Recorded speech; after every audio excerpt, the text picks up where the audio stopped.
Dakta Radio, bijak dan cerdas.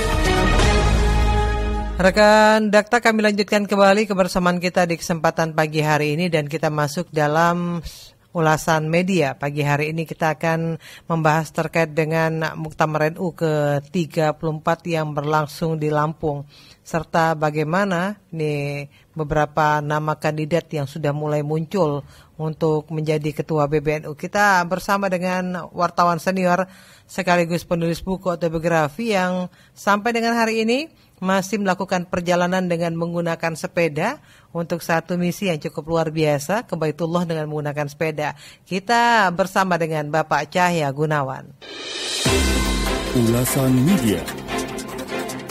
Assalamualaikum, selamat pagi Pak Cahya. Waalaikumsalam warahmatullahi wabarakatuh. Selamat pagi Mbak. Pagi, sehat ya Pak? Alhamdulillah, walafiat. Ini makin segar nampaknya suara Pak Cahya setelah sekian lama goes ya. Iya, ini alhamdulillah diberi kesehatan, kuasa dan dorongan serta doa dari berbagai pihak membantu Pak. Iya, agak terputus-putus suara Pak Cahya ya.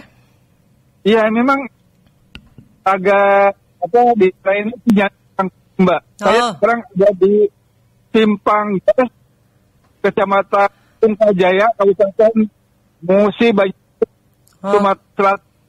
Saya dalam perjalanan menuju Jambi, Mbak Sisa. Baik, jadi pagi hari ini masih di seputaran Muba ya. Nah, betul, Pak Cahya, kita pagi ini menyoroti terkait dengan Muktamar NU dan dua sosok nama yang mencuat sebagai kandidat ketua PBNU. Pak Cahya melihat geliat terkait dengan Muktamar NU ini seperti apa sih? Pak, jadi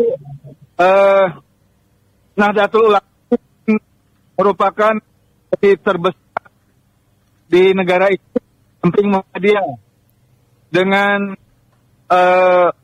anggota NU yang tersebar di seluruh kota, terutama di Jawa, jumlahnya mencapai kurang lebih 95 juta lebih. Ini tentu Ajang Muktamar ini menjadi perhatian semua pihak, tidak hanya kalangan, tapi juga para tokoh dan elit politik nasional. Karena hasil dari Muktamar NU di Lampung ini akan ikut mewarnai peta perpolitikan di tahun 2024. Walaupun sebenarnya NU adalah ormas keagamaan Islam, tapi karena jumlah masanya yang sangat besar, maka ini menjadi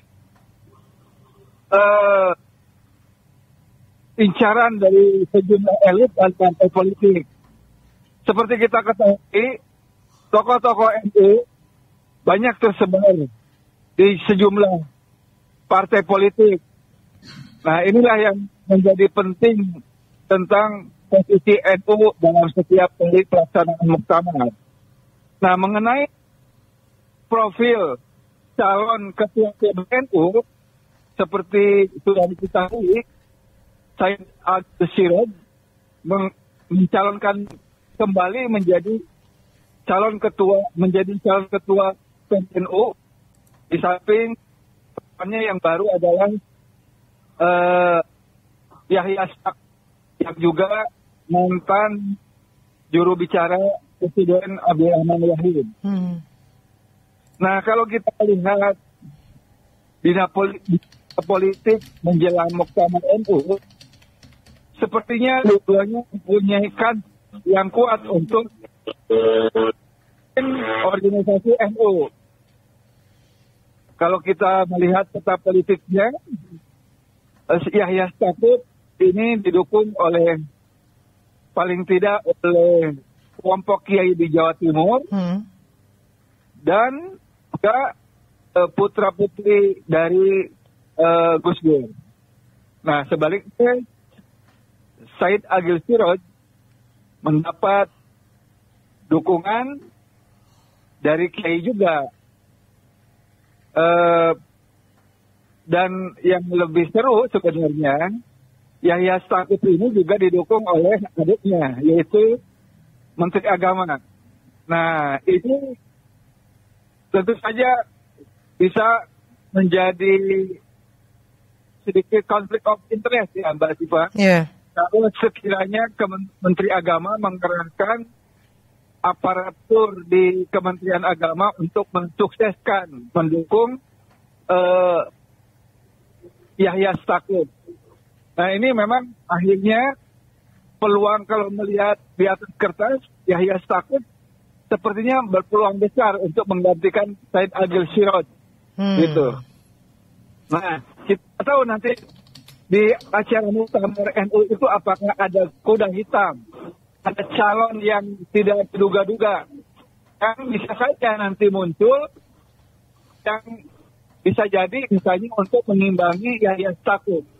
Nah, kalau kita melihat perbincangan di kalangan terbatas, di kalangan NU, sepertinya mantan Wakil Presiden Yusuf Kala juga disebut-sebut akan ikut maju dalam perebutan Ketua Umum PBNU.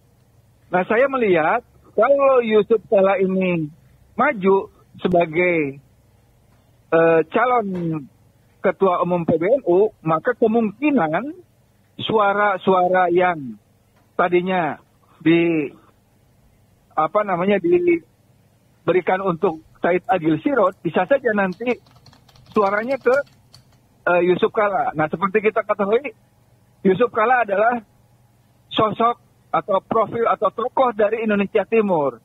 Nah, bisa jadi ini para muktamirin, orang-orang NU dari Indonesia Timur akan memberikan suaranya kepada Yusuf Kala. Nah, itu beberapa kemungkinan yang akan terjadi dalam Muktamar NU di Bandar Lampung, Mbak Siva. Iya. Seberapa besar pengaruh dari calon Yahya Stakuf ini kalau melihat ada nama Yakut Khalil Qomas juga sebagai Menteri Agama yang notabene masih bersaudara ini, Pak? Iya, ini sangat besar pengaruhnya, Mbak Siva. Posisi Menteri Agama karena dia wakilnya. Yeah. Seperti kita ketahui di beberapa waktu lalu sejumlah hotel itu sudah di-booking oleh Kementerian Agama.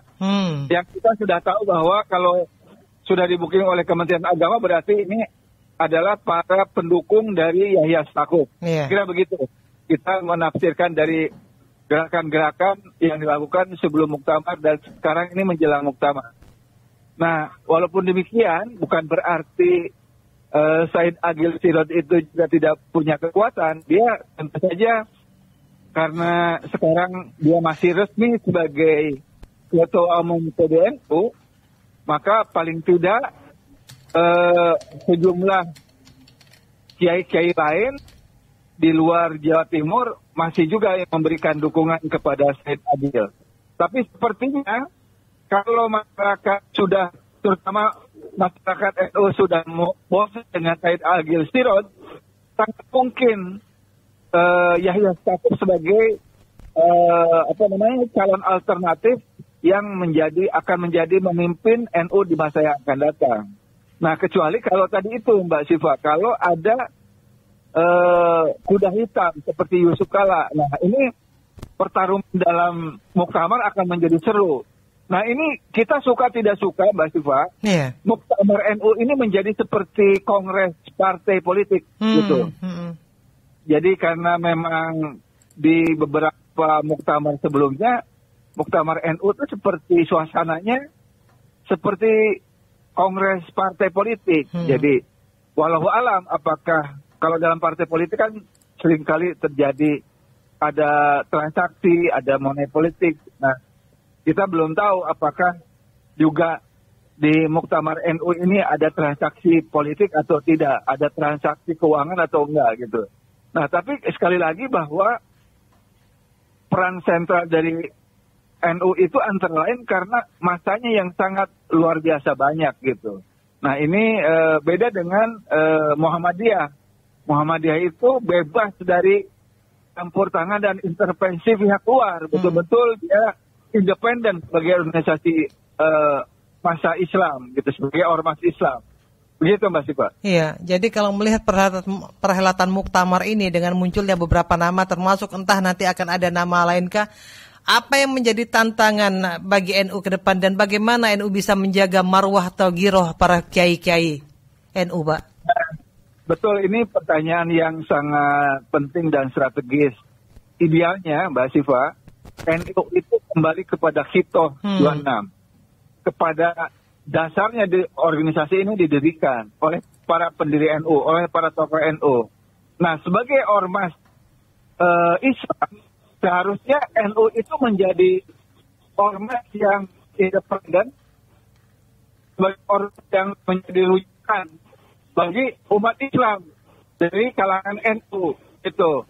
Dan seharusnya tidak ikut berpolitik praktis. Nah, dalam perkembangan terakhir ini kita mengenal ada NU struktural dan kultural. Nah, NU yang kultural inilah yang sebenarnya berusaha untuk memegang NU sesuai dengan Hitoh 26 itu. Nah, sebaliknya NU struktural cenderung untuk ikut dalam arus politik praktis. Nah, itu yang sekarang terjadi adanya dikotomi di kalangan NU sendiri gitu. Nah, seharusnya tokoh yang akan datang, yang memimpin NU, harus bisa mengembalikan marwah organisasi Islam terbesar di Indonesia ini kepada jalurnya, yaitu sesuai dengan Hitoh 26. Tidak ikut dalam politik praktis, tapi justru harus menjadi panutan, pedoman bagi umat Islam, terutama dari kalangan NU. Begitu, Mbak Siva. Baik, kita akan lihat nanti hasil dari Muktamar NU yang akan dibuka oleh Presiden Jokowi hari ini, Pak Cahya. Ya, baik, Mbak Siva, semoga Muktamar NU di Bandar Lampung ini berjalan sukses dan berkah. Dan tentu saja sesuai dengan ekspektasi dan keinginan para muktamirin, yaitu adanya sosok pemimpin umat yang betul-betul amanah dan dapat dipercaya. Baik, Pak Cahya, terima kasih. Sehat terus, Bapak. Selamat melanjutkan perjalanannya. Terima kasih, Mbak Siva.